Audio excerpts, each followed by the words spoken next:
નમસ્તે બાળકો, કનેક્ટેડમાં આપનું સ્વાગત છે.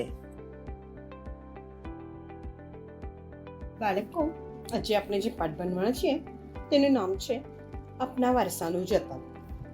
આ પાઠમાં આપણે આપણા અમૂલ્ય અને સમૃદ્ધ વારસાનું કઈ રીતે જતન કરવું તેમજ લોકોમાં પણ આ વિશે કઈ રીતે જાગૃતિ ફેલાવી તેની ચર્ચા કરીશું. તો શું આપ મારી સાથે આ રસપ્રદ પ્રકરણમાં ભણવા તૈયાર છો? ચાલો શરૂ કરીએ. બાળકો, આપણે જાણીએ છીએ કે વિશ્વમાં ભારત અનોખું સ્થાન ધરાવે છે. જ્ઞાન, વિજ્ઞાન, ધર્મ, સંસ્કૃતિ અને કલાના વિવિધ ક્ષેત્રોમાં ભારતનું મહત્વનું પ્રદાન રહ્યું છે. ભારત સમૃદ્ધ અને બેનમૂન વારસો ધરાવે છે. આપણો વારસો ભારત વર્ષની પ્રાચીન ગરિમાને વ્યક્ત કરે છે. તેથી આપણા ભવ્ય વારસાના જતન અને સંરક્ષણ માટે આપણે સૌ કટિબદ્ધ બનીએ તે આજના સમયની માંગ છે. ભારતનો વારસો વૈવિધ્યપૂર્ણ છે. સાંસ્કૃતિક વારસામાં સાહિત્ય, શિલ્પ, સ્થાપત્ય, વિવિધ કલાઓ અને પ્રાકૃતિક વારસામાં સમાવેશ થાય છે. કુદરતી કે માનવ સર્જિત પરિબળો દ્વારા તે પ્રતિકૂળ અસર પામી રહ્યો છે. તેનું સંરક્ષણ કરવું ખૂબ જ જરૂરી છે. વારસો દેશના લોકોને ગૌરવ પાવતો હોવાથી દેશની પ્રજા પોતાની ઓળખ વારસા સાથે જોડી તેને આદર આપે છે, જેથી તેની વ્યવસ્થાપન માટે હકારાત્મક દૃષ્ટિકોણ કેળવવાની જરૂર છે. લુપ્ત થયેલી કલાઓ, સ્થાપત્યો વગેરેનું સંરક્ષણ કરવું જોઈએ, જેથી આવનારી પેઢીને પોતાના પૂર્વજોએ કરેલા ગૌરવપૂર્ણ કાર્યોની પ્રેરણા મળે છે. આપણા વારસાના જતન પ્રત્યે આપણે જાગૃત નથી, તેમજ આપણી બેદરકારીપણા અને વારસાને આજે નુકસાન થઈ રહ્યું છે. તેથી વારસાનું સંરક્ષણ આજે આવશ્યક જ બન્યું છે. મિત્રો, વારસો એ દેશની ઓળખ છે. તેની અવગણના કરનાર રાષ્ટ્રનું કોઈ ભવિષ્ય હોતું નથી, કારણ કે વારસો આપણા માટે માર્ગદર્શક હોય છે. ભૂતકાળમાં આપણે જે ભૂલો કરી છે તેને વર્તમાનમાં સમજીને ભવિષ્ય માટેની યોજના અને વિકાસની દિશા નક્કી કરવામાં વારસો આપણને પથદર્શક બને છે. દેશમાં નવી ચેતનાનો સંચાર કરવા માટે વારસો ખૂબ જ ઉપયોગી પડે છે. દેશમાં સાંસ્કૃતિક અને પ્રાકૃતિક વારસાના સ્થળોનું થતું નુકસાન કે વિનાશ પ્રત્યે દેશના લોકોમાં જાગૃતિ આવે તે અનિવાર્ય છે. વારસાના જતન માટે માત્ર સરકારે જ નહીં તો સામાન્ય પ્રજાએ પણ પોતાની ભૂમિકા નિભાવવી જોઈએ. વારસો એ દેશની પ્રજા માટે આદર્શ હોય છે, તેથી તેને નષ્ટ થતો અટકાવવો જરૂરી છે. વિદેશી પ્રજાઓનું આક્રમણ અને આપણી સજાગતાના અભાવને લીધે આપણા વારસાનું ભયંકર નુકસાન કરે છે. તેની જાળવણી કરવાની સરકાર તથા સમસ્ત પ્રજાની નૈતિક ફરજ રહી છે. હવે આપણે પર્યટન ઉદ્યોગ વિશે જોઈશું. યુનેસ્કોએ ભારતના ઘણા પ્રાકૃતિક અને સાંસ્કૃતિક વારસાના સ્થળોનું વૈશ્વિક વારસાની યાદીમાં સમાવેશ કરેલ છે. દેશ વિદેશના પ્રવાસીઓ આપણા સાંસ્કૃતિક અને પ્રાકૃતિક વારસાના સ્થળોને જોવા, જાણવા અને સંશોધન કરવા આવે છે. તેથી દેશના પર્યટન ઉદ્યોગોનો વિકાસ થાય છે, તેમજ પરિવહન ઉદ્યોગોનો પણ લાભ થાય છે. પર્યટન ઉદ્યોગ જે રાજ્યને આર્થિક લાભ કરાવી આપે છે તથા લોકોની સાંસ્કૃતિક કલાઓ, પરંપરાઓને વિશ્વ સમક્ષ પ્રકટ કરવાની તક પૂરી પાડે છે. ઉપરાંત સ્થાનિક લોકોને રોજગાર પણ મળે છે અને લુપ્ત થતી કલાઓને નવજીવન મળે છે. શૈક્ષણિક ક્ષેત્ર પર્યટન ક્ષેત્રના અભ્યાસક્રમોનો વિકાસ થતા પર્યટન માર્ગદર્શક ટુરિઝમ ગાઈડ એનો સ્વતંત્ર વ્યવસાય વિકાસ પામ્યો છે. વિદેશી પર્યટકો આવવાથી વિદેશી હુડિયામણ ભારતને પ્રાપ્ત થાય છે અને ભાતીગળ સંસ્કૃતિની ઓળખ વિશ્વ ફલક ઉપર કરાવી દેશની આગવી પ્રતિભાને ઉજાગર કરે છે. સાંસ્કૃતિક વારસાના સ્થળોની આસપાસ પાકા રસ્તા, રેલવે, પાણી, સંદેશ વ્યવહાર વગેરે સુવિધાઓ વિકસી છે. પર્યટન ઉદ્યોગના લીધે ફોટોગ્રાફી, ઘોડેસવારી, નૌકાવિહાર જેવી પ્રવૃત્તિઓને પણ પ્રોત્સાહન અને ફેરિયારોને રોજગારી મળે છે. ભાતીગળ સંસ્કૃતિ સ્થાનિક કલા કારીગરી તથા તેની વિશેષતાને એક મંચ મળી રહે છે. સંરક્ષણ માટે થયેલા પ્રયાસો.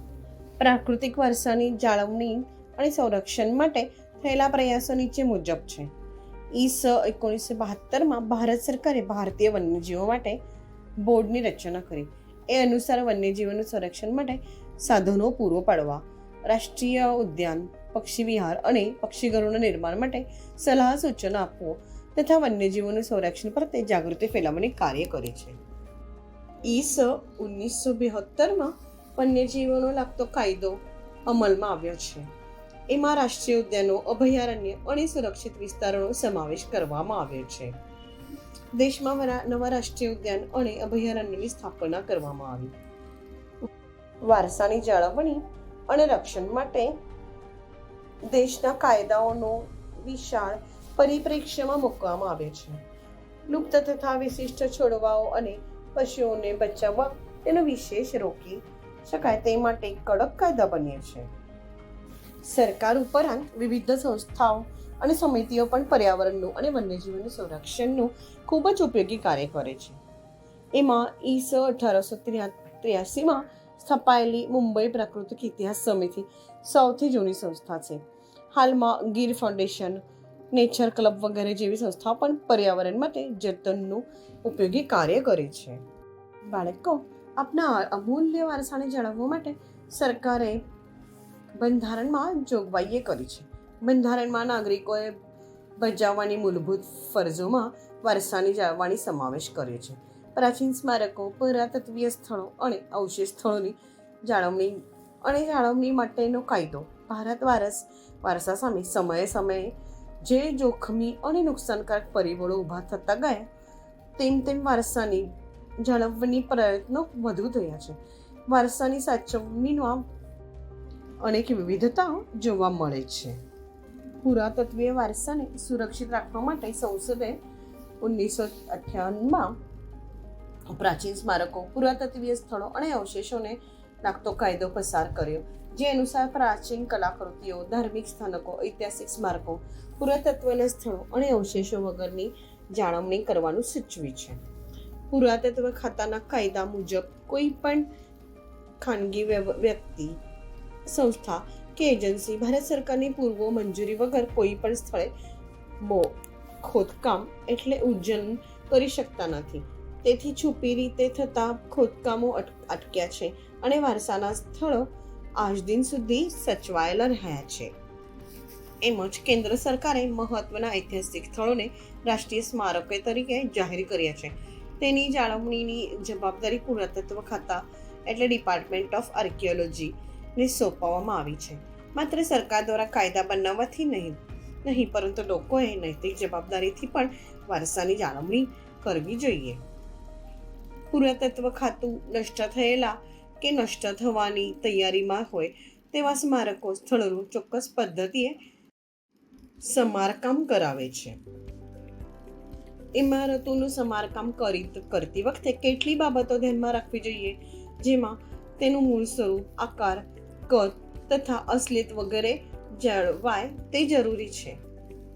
ભારતીય પુરાતત્વ સર્વેક્ષણ એટલે આર્કિયોલોજીકલ સર્વે ઓફ ઇન્ડિયા નામનું સરકારી ખાતું પોતાની દેખરેખ હેઠળ અંદાજે 5000 કરતાં વધુ સ્મારકો અને સ્થળોની જાળવણી માટેનું કાર્ય કરે છે. એમ જ આંધ્રપ્રદેશમાં કૃષ્ણા નદી પર નાગાર્જુન સાગર બહુહેતુક યોજનાને કારણે સંગમેશ્વર મંદિર, પાપનશમ મંદિર સમુદ્ર પાણીમાં ડૂબી જાય તેમ હતા. પુરાતત્વ ખાતાએ આ મંદિરોને આંધ્રપ્રદેશના મહેબૂબનગર જિલ્લાના અલમપુર ખાતે સફળ રીતે ખસેડી સ્થળાંતરિત કર્યા છે. વિશ્વની 7 અજણીઓમાંની એક આગ્રાની તાજમહાલ, મથુરાની રિફાઇનરી તથા ઉદ્યોગોનું ધુમાડા વાયુ પ્રદૂષણને પરિણામે તેના શ્વેત સંગમનેર આરસ ઝાંઝા અને પીળા પડી રહ્યા હતા. પુરાતત્વ ખાતા દ્વારા વાયુ પ્રદૂષણ ફેલાવનાર ઉદ્યોગ બંધ કરાવી તાજમહેલની નિયમિત સફાઈ કરવાના યોગ્ય પગલાઓ ભર્યા અને પરિણામ તાજમહેલની ચમક જળવાઈ રહી. તો બાળકો, ચાલો જાણીએ સંગ્રહાલયનું જતન માટે આપણી ભૂમિકા શું હોવી જોઈએ. ભારતીય નીતિ વ્યાપાર કાનૂન 1876 મુજબ કોઈ પણ નાગરિકને અચાનક કોઈ પૌરાણિક, પ્રાચીન, કલાત્મક ચીજ વસ્તુ, ઘર, ખેતર, ડુઓ, તળાવ વગેરે બનાવતા ખોદકામ દરમિયાન મળી આવે તો પુરાતત્વ ખાતાને તેની જાણ કરાવવાની હોય છે, જેથી તેનું સંરક્ષણ જે તે સ્થાનિય આવાસ અથવા સંગ્રહાલયમાં થઈ શકે છે. અતિ મૂલ્યવાન કલાકૃતિઓનો અંગેના કાયદો 1972માં સરકારે પસાર કરેલી વ્યક્તિગત અથવા ખાનગી સંગ્રહાલયનું જાણકારી પણ મેળવી છે. અહીં સંસ્કૃત, અર્ધમાગધી, પ્રાકૃત, પાલી વગેરે હસ્તપ્રતોની જણામણી તથા તેનો સંગ્રહ થાય છે. દરેક રાજ્યનો દફતર ભંડારો આર્કાઇવ્સમાં દસ્તાવેજોનો વૈજ્ઞાનિક ઢબે સાચવવાથી ઇતિહાસકારો અને સંશોધકોએ યોગ્ય માર્ગદર્શન મળી રહે છે. પ્રાચીન કલાકૃતિઓ તથા અતિ મૂલ્યવાન વસ્તુઓ સાચવવા માટે સંગ્રહાલયો એટલે મ્યુઝિયમનું કાર્ય મહત્વનું છે. દેશના મહત્વના સંગ્રહાલયો નીચે પ્રમાણે છે. 1. રાષ્ટ્રીય સંગ્રહાલય નવી દિલ્હી, રાજ્ય દિલ્હી. 2. ભારતીય સંગ્રહાલય કોલકાતા શહેર, રાજ્ય પશ્ચિમ બંગાળ. 3. છત્રપતિ શિવાજી મહારાજ વાસ્તુ સંગ્રહાલય એટલે પ્રિન્સ ઓફ વેલ્સ મ્યુઝિયમ, મુંબઈમાં, રાજ્ય મહારાષ્ટ્ર. 4. સાલારગંજ સંગ્રહાલય, હૈદરાબાદ, રાજ્ય આંધ્રપ્રદેશ. 5. રાષ્ટ્રીય માનવ સંગ્રહાલય ભોપાળ એટલે મધ્યપ્રદેશ. 6.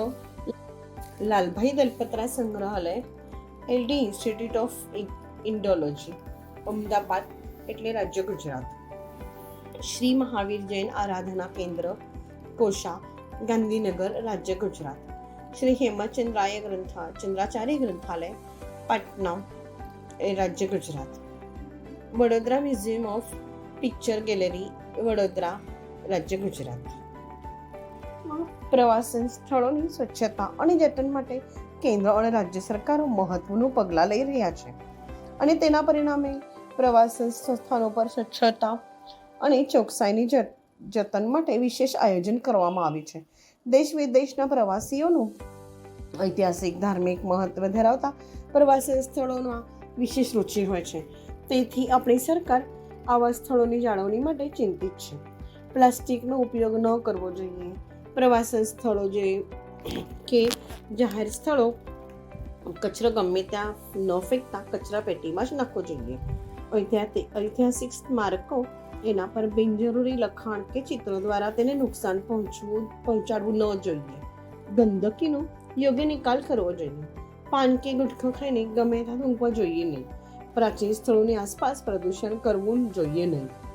ઐતિહાસિક સ્થાપત્ય ધરાવતી વાવ, જળાશયો, તળાવો, ઝરણા વગેરેની ચોમાસા દરમિયાન ખાસ કાળજી રાખવી જોઈએ. પુરાતત્વીય રાસાયણિક ક્રિયાઓ દ્વારા સ્મારકોની સાફ સફાઈ કરતી વખતે ખૂબ જ કાળજીપૂર્વકની માવજત કરવી જોઈએ. દેશ વિદેશના પ્રવાસીઓ દ્વારા આપણા ઐતિહાસિક વારસને હાનિ ન પહોંચે તે માટે તેમને જાગૃત કરવા. કુદરતી આફતોથી પ્રવાસન સ્થળોને નુકસાન થાય છે તો તેને ફરીથી મૂળરૂપમાં લાવવા માટે પ્રયત્ન કરવો જોઈએ.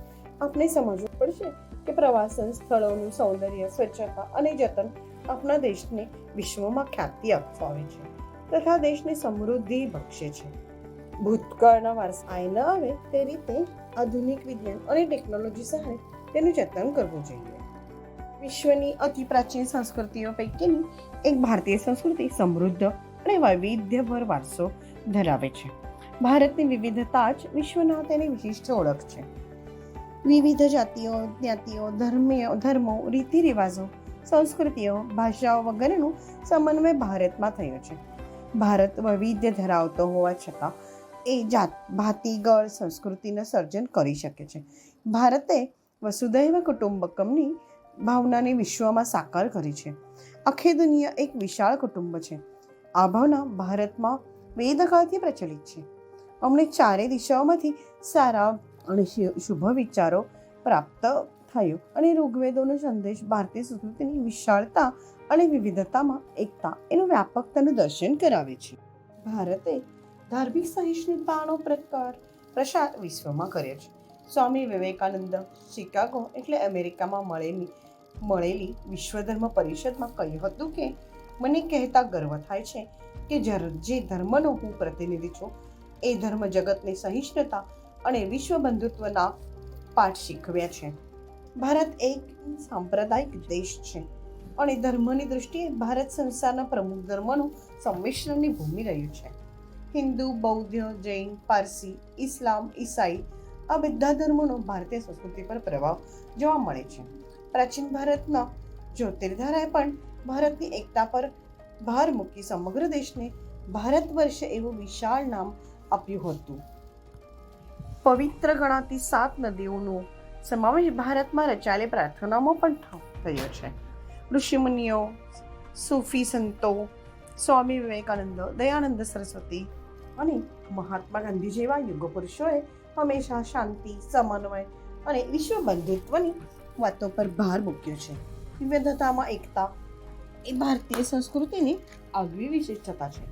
મહાસાગરોમાં જેમ નદીઓનો સંગમ થાય છે, તેમ આપણા દેશમાં વિવિધ ધર્મો, સંપ્રદાયો, જ્ઞાતિઓ, ભાષાઓ, રીતિ રિવાજો, પરંપરા, ઉત્સવનું સંમિશ્રણ જોવા મળે છે. ભારતમાં વિવિધ લોકો સહ્ય અસ્તિત્વની ભાવનાથી પોતાનું જીવન જીવે છે. ભારતીય પ્રજાએ આપણી આ વિશિષ્ટતાનું સંવર્ધન અને જતન કર્યું છે. એ જ અદ્વિતીય.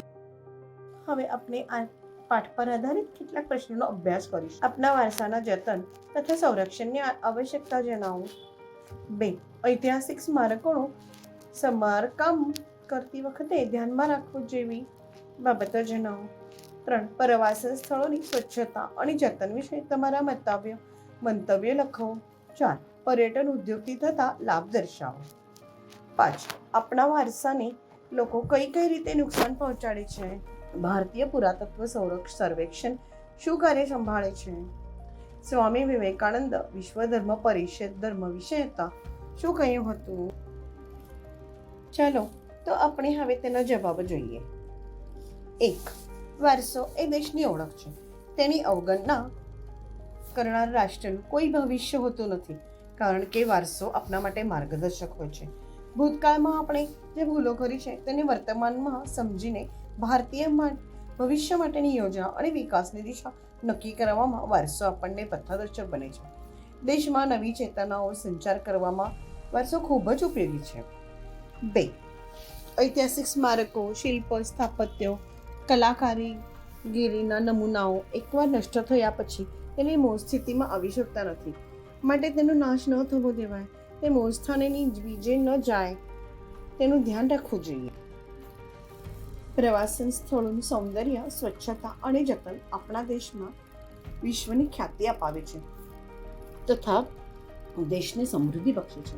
ભૂતકાળના વારસા મૂળ સ્વરૂપને ન આવે એ રીતે આધુનિક વિજ્ઞાન અને ટેકનોલોજીનો સહારો તેનું જતન કરાવવું જોઈએ. પર્યટનથી ત્યાંના સ્થાનિક લોકોને રોજગારી મળે છે, તેમજ પ્રવાસીઓ સાંસ્કૃતિક અને પ્રાકૃતિક સાનિધ્યમાં લાભાન્વિત થઈ શકે છે.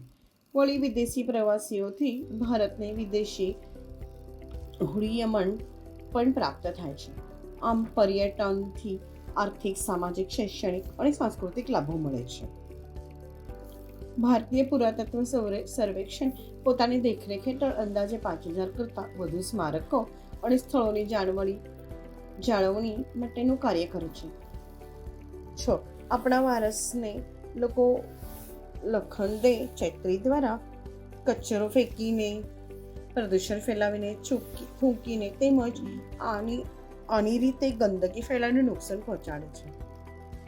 7. સ્વામી વિવેકાનંદ શિકાગો એટલે અમેરિકામાં મળેલી વિશ્વ ધર્મ પરિષદમાં કહ્યું હતું કે મને કહેતા ગર્વ થાય છે કે જે ધર્મનો હું પ્રતિનિધિ છું તે ધર્મ જગતને સહિષ્ણુતા અને વિશ્વ બંધુત્વના પાઠ શીખવ્યા છે. બાળકો, આશા રાખું છું કે આપ સૌને મજા આવી હશે. હું એક નવા પાઠ સાથે જલ્દી ઉપસ્થિત રહીશ. આવજો.